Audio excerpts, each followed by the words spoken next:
Hello everyone, welcome to our class. आज की जो हमारी क्लास है वो है क्लास 6 के लिए नवोदय प्रवेश परीक्षा के लिए। और आज जो टॉपिक हम आपको पढ़ाएंगे वो पढ़ाएंगे हिंदी के अनुच्छेद में से प्रश्नों को छांटना। ये एक बहुत ही इंपॉर्टेंट टॉपिक है इस प्रवेश परीक्षा को अगर आपको क्रैक करना है तो। 20 क्वेश्चन आते हैं 25 नंबर के, यानी कि टोटल 4 अनुच्छेद आते हैं और प्रत्येक अनुच्छेद में 5 क्वेश्चन होते हैं। अगर आप हर एक अनुच्छेद में से प्रश्नों को सही कर देंगे तो 25 नंबर आप इसमें से अपने पक्के कर सकते हैं।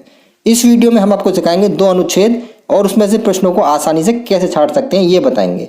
तो वीडियो को लास्ट तक देखें, चैनल को सब्सक्राइब कर लें, वीडियो को लाइक और शेयर भी जरूर कर दें। तो हम वीडियो को शुरू करते हैं। सबसे पहले हमारा काम है कि हम इसमें जो भी अनुच्छेद दिया हुआ उसे ध्यानपूर्वक पढ़ें। अगर एक बार हमने वो ध्यानपूर्वक पढ़ लिया तो 5 प्रश्नों के उत्तर आप बहुत आसानी से दे पाएंगे। वरना आपको उत्तर देने में टाइम जरूर लगेगा, पर उत्तर आप दे पाएंगे, पर बार बार आपको पैराग्राफ पढ़ना पड़ेगा अगर आपने एक बार ध्यान से नहीं पढ़ा है। तो एक ही बार में ध्यान से पढ़ लीजिए और सारे प्रश्नों के उत्तर दे दीजिए। शुरू करते हैं। आज़ादी किसे अच्छी नहीं लगती? चाहे पिंजड़े में बंद पंछी हो, घर का पालतू कुत्ता, सभी खुली हवा में स्वतंत्रता की सांस लेना चाहते हैं। मनुष्य को गुलामी की जंजीर इसलिए खटक गई है कि वह स्वभावतः गुलाम नहीं रहना चाहता। भारत जब अंग्रेजों का गुलाम था तो ईस्ट इंडिया कंपनी और ब्रिटिश हुकूमत के खिलाफ 1857 ईस्वी में सिपाहियों ने विद्रोह का बिगुल फूंका था। कुछ वर्ष पूर्व जब भारत परतंत्र था तब अंग्रेजी हुकूमत क्रांतिकारी हिंदुस्तानियों को काले पानी की सजा देती थी। आगे पढ़ते हैं। हमारे देश में भगत सिंह और चंद्रशेखर आजाद के नाम क्रांतिकारियों में मशहूर हैं। अंग्रेजों ने जलियांवाला बाग में भारतीयों को चारों तरफ से घेरकर गोलियां चलाई थीं। इन्हीं सब कारणों से भारत माँ की आज़ादी के लिए जनता उपाय सोचने लगी और आज भारत आज़ाद है। ये पैराग्राफ है भारत की आज़ादी के विषय में। इसमें क्रांतिकारियों के नाम भी हैं।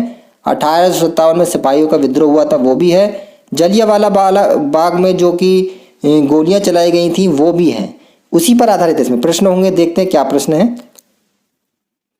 पहला प्रश्न है हमारा, 1857 ईस्वी में कौन सी घटना घटी?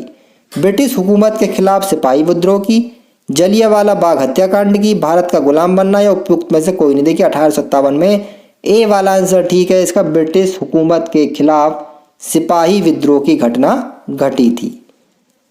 दूसरा है इसका, चंद्रशेखर आजाद कौन थे? चंद्रशेखर आजाद, सुभाष चंद्र बोस। देखिए 2 नाम इसमें हैं, दोनों कौन थे? क्रांतिकारी थे। इसका उत्तर होगा क्रांतिकारी। अगला है हमारा तीसरा, जलियांवाला बाग में कौन सी घटना घटी थी? जलियांवाला बाग में भारतीयों के खिलाफ अंग्रेजों द्वारा गोलियां चलाई गई। पहला ही उत्तर सही है। ये सारे उत्तर इस पैराग्राफ में हैं, आप आसानी से एक बार ही पढ़ेंगे उत्तर दे पाएंगे। अगला है इसमें 79 और 80, 2 और बचे हैं, मतलब तीसरा और चौथा और पांचवा। कौन सा शब्द स्वतंत्रता का विपरीतार्थक है? देखिए विपरीतार्थक का मतलब क्या होता है? विलोम शब्द। और समानार्थी कहे तो पर्यायवाची शब्द। तो स्वतंत्रता का उल्टा होता है परतंत्रता। तो इसका जो विकल्प होगा हमारा ये वाला परतंत्रता वाला ठीक होगा। अगला है गद्यांश में खटकना का क्या अर्थ है? खटकना शब्द का अर्थ क्या निकलेगा? मतलब खटकना शब्द का पर्यायवाची क्या है? तो खटकना शब्द मतलब होता है किसी को बुरा लगना। तो इसका उत्तर होगा हमारा बुरा लगना। तो ये सारे उत्तर इस पैराग्राफ में से ही हमने ढूंढे। हालांकि ये दोनों उत्तर तो आपको पता होना चाहिए, ये वाला और ये वाला उत्तर पैराग्राफ में नहीं मिलेगा।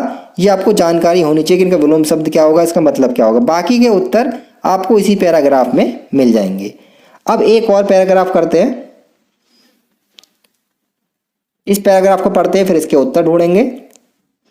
ये पैराग्राफ एक गधे के बारे में है। देखिए गधे की कहानी है। एक समय एक गधा जंगल में रहता था। उसे एक दिन एक शेर की खाल मिली।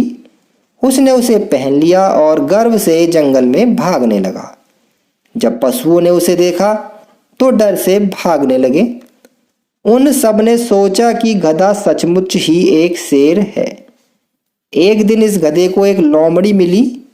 लोमड़ी भी डरी और भाग गई। गधा अन्य पशुओं की प्रतिक्रियाएं देखकर इतना खुश हुआ कि वह चुप ना रह सका। वह अपने भेष को भूल गया और रैंकने लगा। आगे पढ़ते हैं। क्योंकि लोमड़ी ने उसे उसका रैकना सुना वह उल्टा लौट आई। सभी पशु अब समझ गए कि वह शेर नहीं है बल्कि शेर की खाल में गधा है। गधा अपनी जान बचाने भागा। छोटी सी कहानी, सिंपल सी कहानी, और आपने समझ भी ली होगी क्योंकि आपकी कहानी एक गधे की कहानी, जंगली कहानी ज़्यादा अच्छी तरह समझ में आती है बच्चों के। तो अब हम इसके प्रश्नों की तरफ चलते हैं। पहला जो प्रश्न है इसका, गधा कहाँ रहता था? गधा जी जंगल में रहता था। बहुत ही आसान है। दूसरा है, गधे को गर्व क्यों हो रहा था? गधे को गर्व क्यों हो रहा था? उत्तर दे रखे हैं इसके। अन्य पशु उसे शेर समझ रहे थे, उसके बहुत मित्र बन गए थे, दूसरे पशु सम्मान दे रहे थे, वह सुंदर दिखाई दे रहा था। देखिए, गर्व हो रहा था क्योंकि अन्य पशु उसे शेर समझ रहे थे, इसलिए वो खुश हो रहा था, उसे गर्व हो रहा था। अगला देखते हैं। अनुच्छेद में किस पशु का उल्लेख नहीं? देखिए, इसमें कौन कौन सा पशु का उल्लेख आ गया? देखिए, इसमें शेर का उल्लेख है, गधे का उल्लेख है, लोमड़ी भी है, केवल इसमें जेबरा का उल्लेख नहीं है। तो इसका उत्तर हमारा क्या होगा? जेबरा। अगला है, रैकना किस पशु की आवाज को कहा जाता है? आपको पता ही है। रैकता कौन है? हमारा गधा। गधे की आवाज को रैकना कहा जाता है। इस पैराग्राफ में भी दिया हुआ, जब वो रैकता तो पता चल जाता है कि ये शेर नहीं है, ये तो गधा है। लास्ट है हमारा, इसे पढ़ते हैं। गधा क्यों भाग गया? दूसरे पशु की खाल पाने के लिए, अपनी जान बचाने के लिए, मित्र को बुलाने के लिए, शेरों को ढूंढने के लिए? तो ये भागा था अपनी जान बचाने के लिए, क्योंकि उसकी सच्चाई सामने आ गई थी। तो इतना आसान होता है अनुच्छेद से प्रश्नों को छांटना। आप इसे बहुत आसानी से कर सकते हैं। तो अगर आपको वीडियो हमारी अच्छी लगी है तो वीडियो को लाइक कर दीजिए, शेयर कर दीजिए, और कोई डाउट हो तो कमेंट कीजिए। बस जाते जाते चैनल को सब्सक्राइब कर जाना। वीडियो देखने के लिए आपका बहुत बहुत धन्यवाद।